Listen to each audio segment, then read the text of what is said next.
Thank you all very much for coming. Let me start off by saying that my name is Dan Jacobson and I am the State Director for Environment California. It's a real pleasure for me to be here at the Bioneers pre-conference. There's so many of you that I see, fellow organizers and activists who have been involved in helping to solve climate and other environmental problems for 20 plus years. And that's really what we wanted today to be about, is to be the beginning of a discussion. And we'll start with our keynote speakers today having a really interesting discussion about some of the challenges that we face.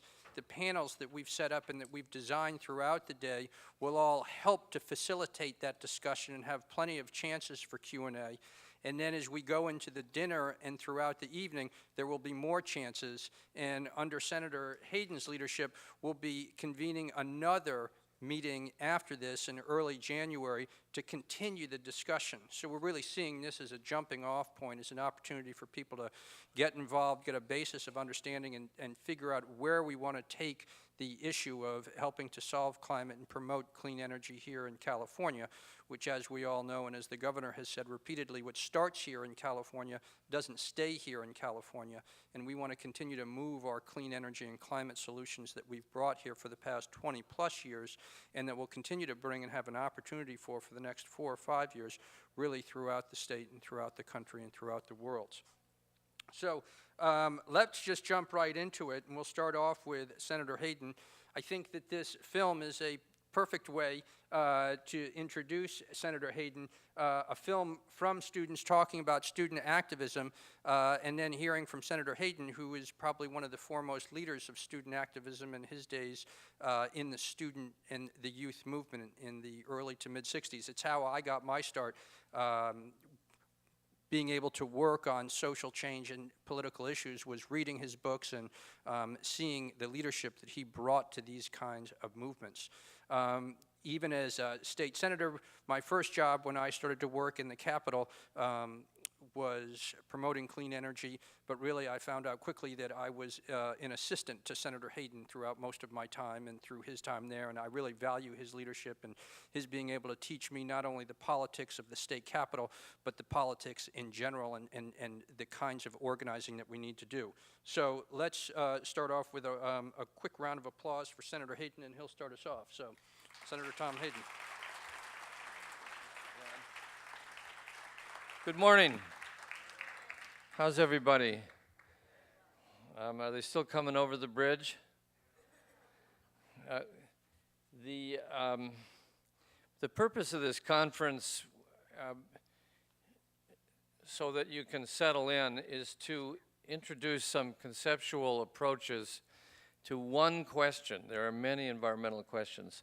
The question is, what can we accomplish in California that moves clean energy forward as rapidly as possible and sets an example for other states and regions around the world as we approach the UN climate talks at the end of next year?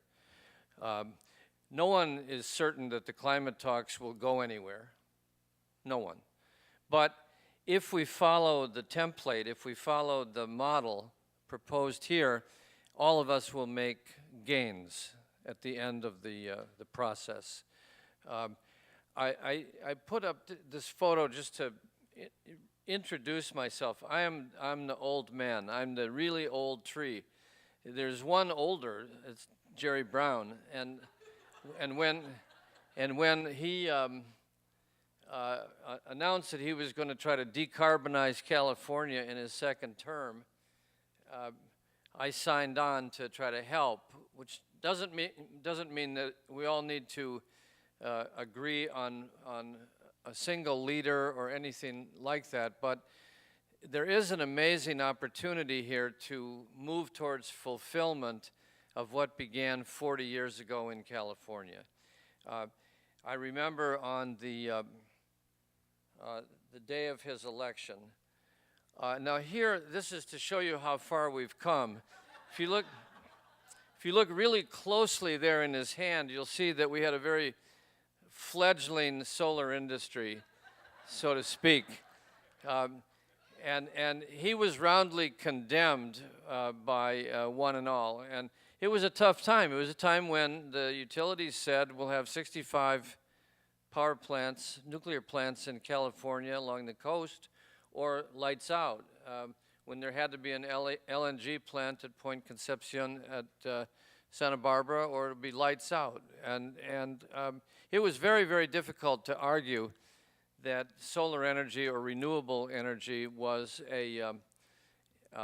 anything but an idea without a base. Usually in politics, there's a base of public opinion before an idea emerges, like the New Deal followed labor strikes and agitation and organizing in the 30s. In this case, solar energy was an idea that preceded its base, and only now has the base really enlarged to a point where the state is really becoming a model. For instance, in the next 4 years, by 2020, we're spending $120 billion in California on many measures for the goal of the clean energy economy, or unlocking clean energy, as they say. I think you know the figures. They're worth pointing out, though. The key idea is that California is a leverage point, a focal point. What starts in California can expand, and has historically, to the point today that we really have driven national and to some extent international progress on clean air, fuel efficiency, building design, renewables, solar. These figures are available to you, so I'm just going to skip through them. Our per capita greenhouse gas emissions are actually down 17% since 1990, despite the fact that our population and economy have grown. So we're on the way towards establishing that it's possible to have an advanced economy on the scale of other countries without nuclear, with a decline of nuclear, and without coal, a decline of coal going forward. The key to this, I want to argue, is in the future is the legislative accomplishment of combining AB 32, which pushes for the reduction in emissions according to UN science goals, and at the same time, in legal language, co-benefits or advantages for disadvantaged communities, environmental justice, jobs, that sort of thing. That is so crucial, that idea of climate justice, in another sense, that you really can't get to the international level. The debate between the 15 largest emitters, the haves versus the have-nots, unless you take up the question of justice.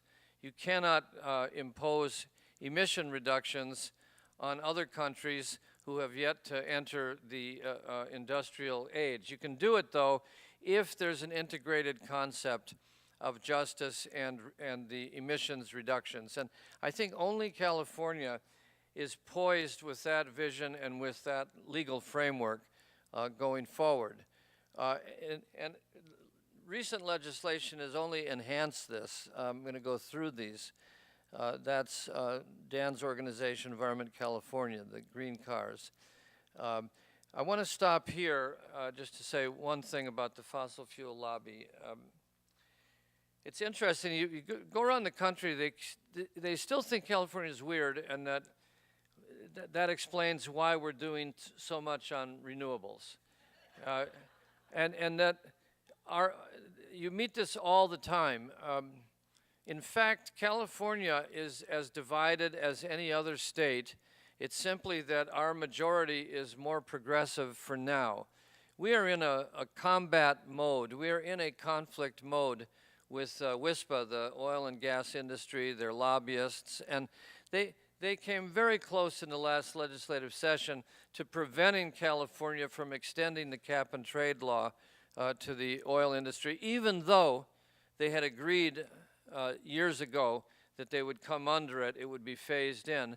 And when it came time, they instigated legislation and lobbied furiously, blaming the governor for future gasoline price increases, the rest of it.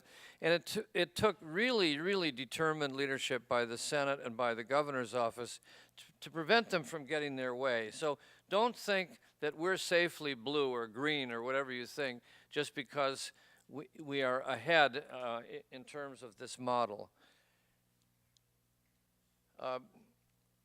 The goal that I see for discussion here is doubling the pace of greenhouse gas reductions by 2030.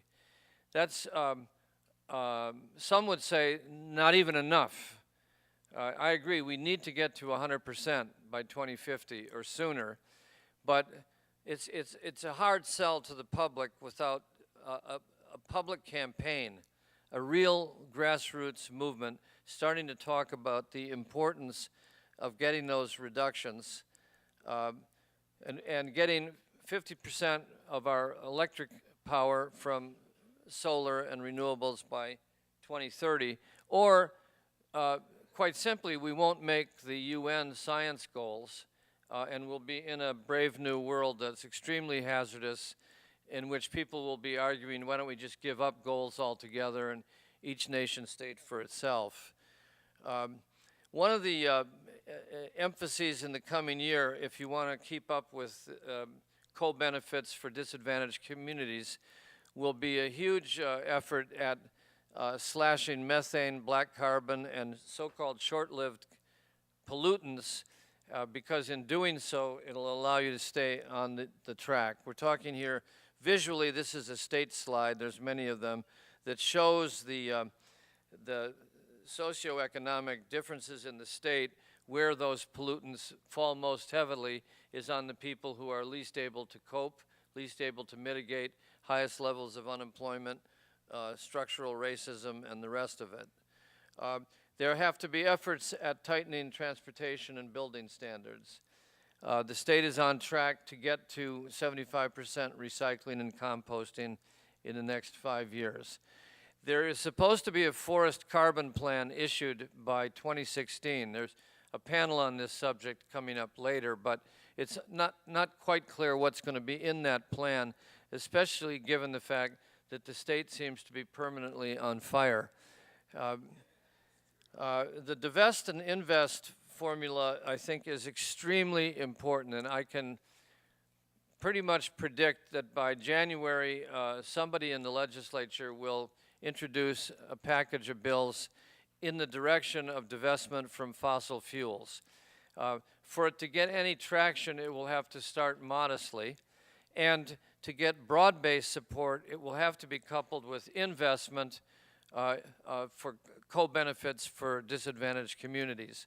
But I think it will happen as a result of the extraordinary work by the UC students and the other students that you saw in the short film before. They already,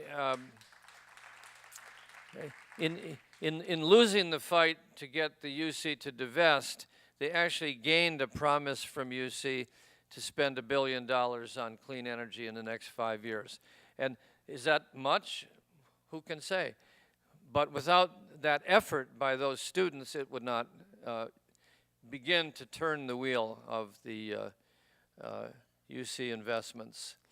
So this is, I want to summarize what I'm saying here. Others will comment on it, but I see a green bloc arising. Let me tell you what that means.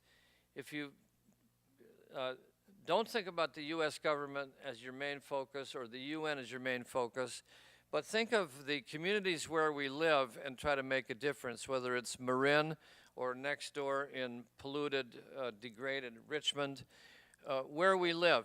That's where the green economy is rising. And by that I mean dedicated efforts to establish a low carbon, no carbon future, seriously, modeled partly or largely on California, but the model is spreading very widely.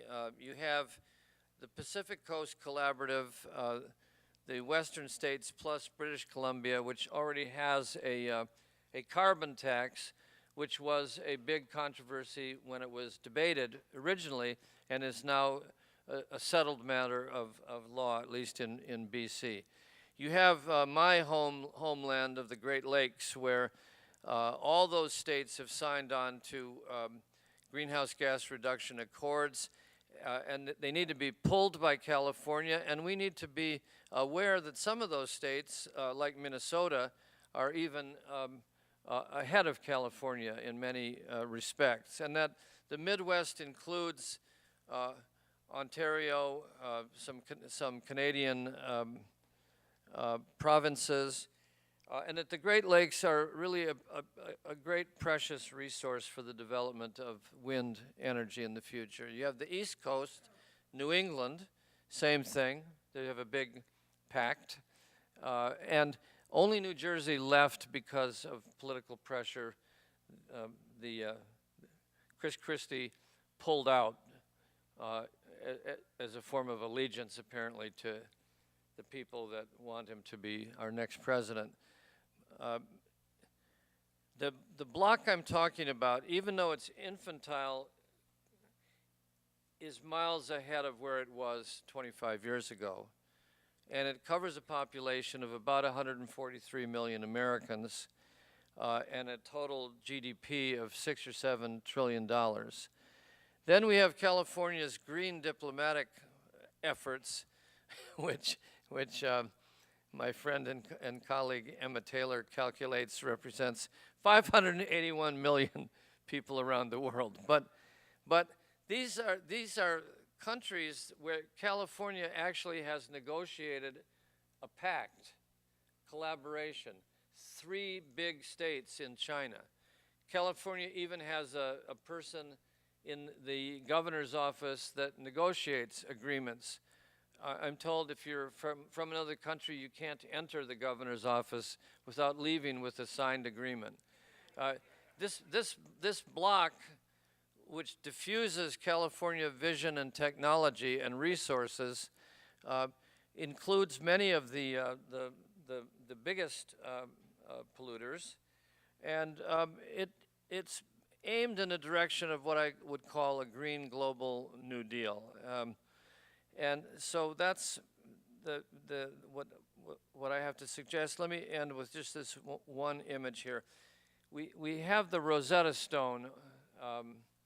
That's a European spacecraft that has been out there for a decade, and it is tracking a comet that is millions of miles away and is planned to perish or fly off with the comet into the sun, the source of the universe.